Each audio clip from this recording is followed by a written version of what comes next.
If for my breakthrough data compression algorithms only in 2008 and 2009, then I need the big hundreds of millions from them.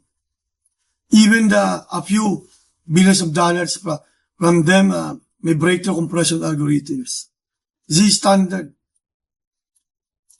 That's from my 2008-2009 data compression programs. I need the big money. The big hundreds of million dollars from them. And the other breakthrough compression programs I emailed that time, 2008-2009. Not only my own Z standard, that excess. I had sent maybe 2 to 3 or 4 to 5 versions of Z standard that excess.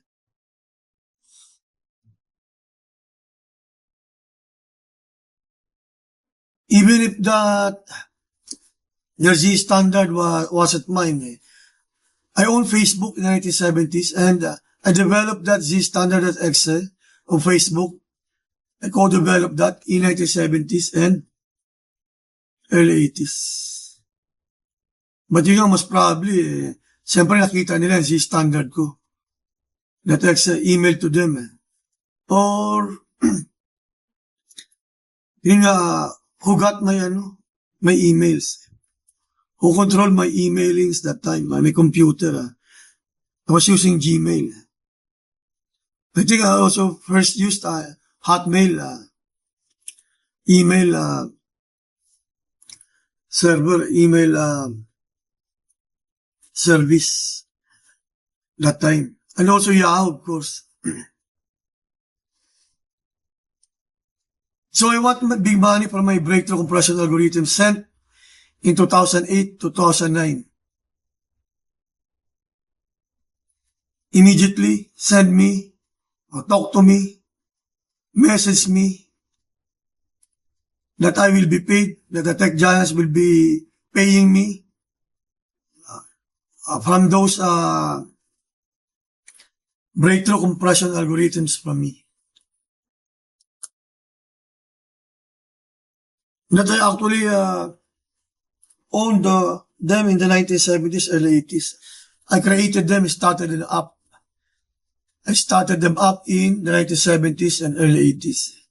I created, founded Google and Facebook in the 1970s. They were restarted up in 1998 and 2004. Google in 1998 and Facebook in 2004. I want big money immediately from my giants ownerships. And in the meantime, even from those breakthrough data compression algorithms from me, sent by me in emails in 2008 to 2009. And Hollywood can actually pay me immediately too from my Hollywood hit music. Since the 1970s, 80s, 1990s, and so on, 2000s. Hollywood hit music and Hollywood blockbuster movies. So that's it. The tech giants and the Hollywood companies can pay me immediately.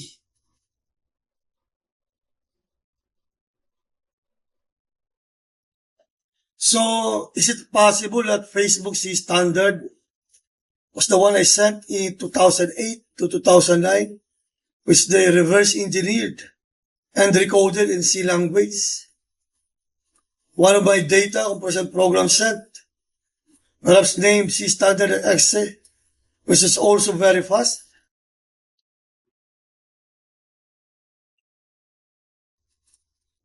And who has the guts, the right to name his data compression program Z standard, meaning zip standard?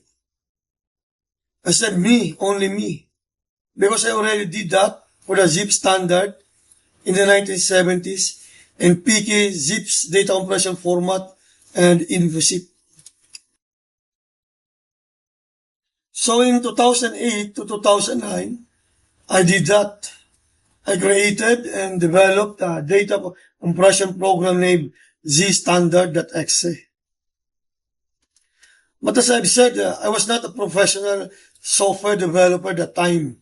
So I just sent my zstandard.exe to Facebook or yun lang, perhaps also to NASA, NSA, National Security Agency, and Google or IBM.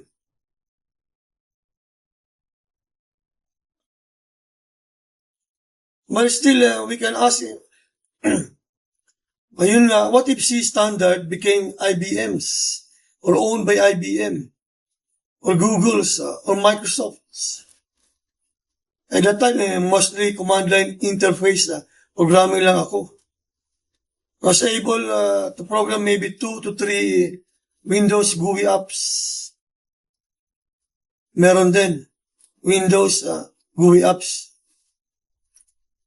Sinubukan ko after my breakthrough compression programs were already completely and fully implemented and sent to those top companies, tech companies, Microsoft, Google, IBM, Facebook, Intel, and others.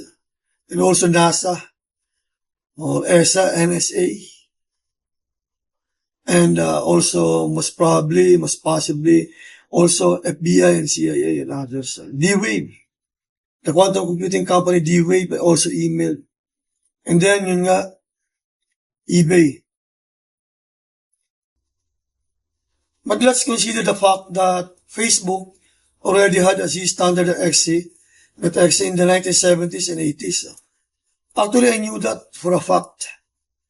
Facebook had a zstandard.exe in the 1970s and 80s. An advanced data compression program named zstandard. Because I developed it, I co-developed that zstandard compression program of Facebook, of my Facebook, our Facebook company. But what if the zstandard of Facebook in the 1980s was stolen from them? Diba? I'm not sure. Facebook had no contact with me since high school. Even 1980s na alam ko na merong zstandard ang Facebook. Parang hindi nila alam zstandard. And probably those people were not actually from Facebook. Or they just wanted to be at Facebook company. Urging me to remember our zstandard of the 1970s, in the early 80s. They were urging me, they went to me that, let's say, middle of 1980s. Or they from another group. Another tech company groups. Or even another nation, authorities and military, who wanted advanced compression technology from me, to extract compression technology from me. I'm not so sure. So, in 2008, 2000s, decade 2000s, so I developed a zstandard, 3 or more zstandard.exes, thinking that I actually called Facebook anyway in the 1970s. So, I mean, it should not matter, though it should not much of an issue to Facebook that I developed a zstandard for them in 2008 and 2009.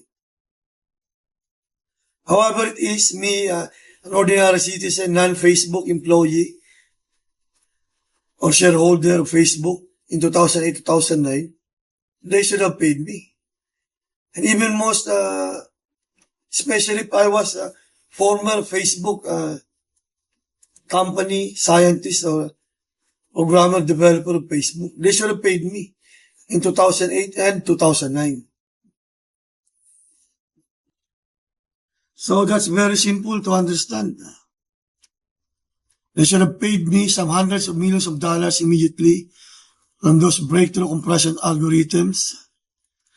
And zstandard for Facebook. Facebook from those standard that exit programs from me that I sent them in 2008 and 2009.